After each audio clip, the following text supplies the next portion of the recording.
Hello, everyone. How are you today? Today we're going to talk about how to send your child through college without student loans. Going to talk about three different ways. First way, create a 529 plan.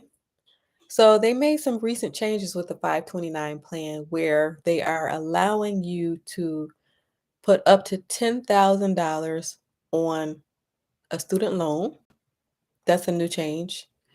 They're also allowing you to put an additional $10,000 to a sibling. And that's a change. And then another change is they are allowing you to use that to pay for a registered apprenticeship program. So you can check out the 529 plan for the details. So there are two different types of plans inside the 529 plan. There is the prepaid tuition plan, and then there is the education savings plan. So the education savings plan is what you're probably most familiar with. The prepaid tuition plan, it allows you to buy credits at colleges and universities for future tuition. And then the education savings plan is the one that most people are familiar with. So we're going to talk about that one. So with this education savings plan, you are allowed to use this at any college or any university.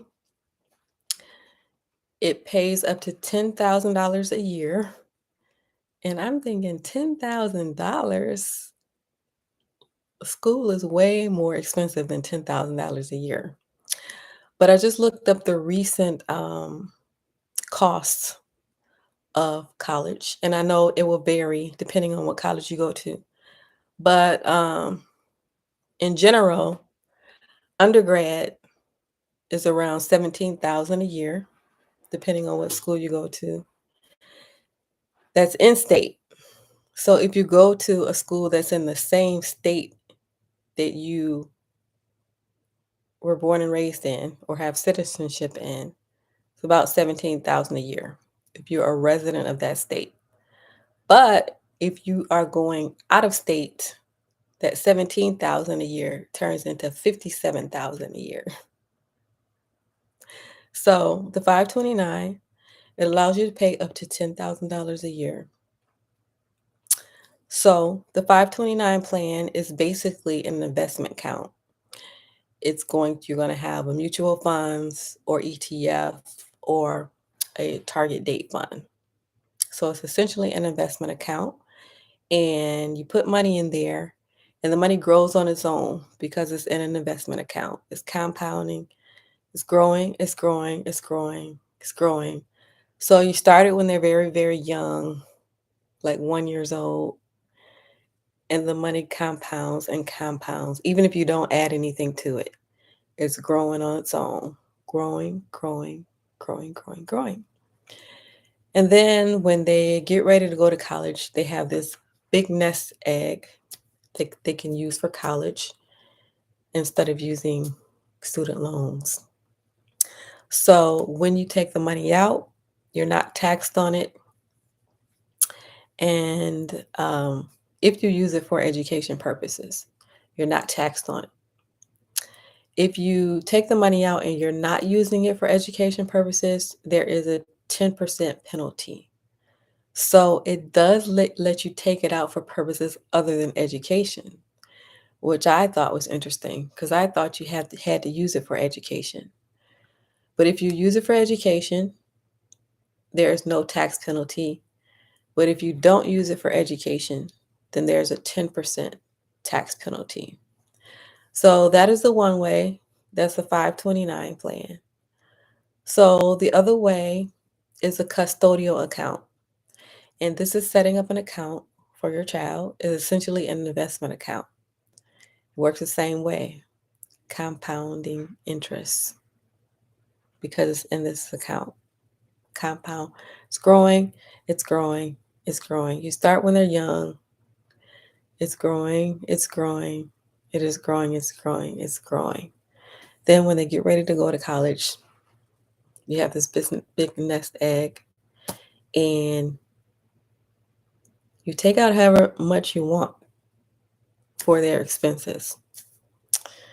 Um, of course, they have their own rules and regulations as far as the custodial account goes. Third way, buy a property and let it appreciate for 18 years. Now, of course, you have to buy the property in an appreciating area. Some areas, the houses don't appreciate at all. And I think that's by design because that doesn't make sense. If you live in a certain area, your house will not appreciate. However, if you live over here, your house will appreciate. $100,000 house can appreciate into a $500,000 house. And just imagine if you just let that go on for 18 years. Then when your child gets ready to go to school, you can sell it to pay for the tuition, or you can keep it and just let it keep appreciating. So those are some ways that you can avoid student loans for the future. Again, that's the 529 plan, custodial account, buy a property, let it appreciate. In an appreciating area, of course. So you could do one of the three, or you could do all three.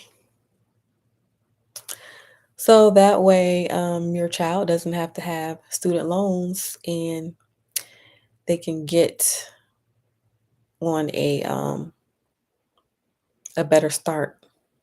So instead of having debt, they can have a clean, fresh start to do whatever it is that they desire to do with their income, whether that be buying a house, getting married, or putting the money into investment accounts instead of using it to pay back student loans.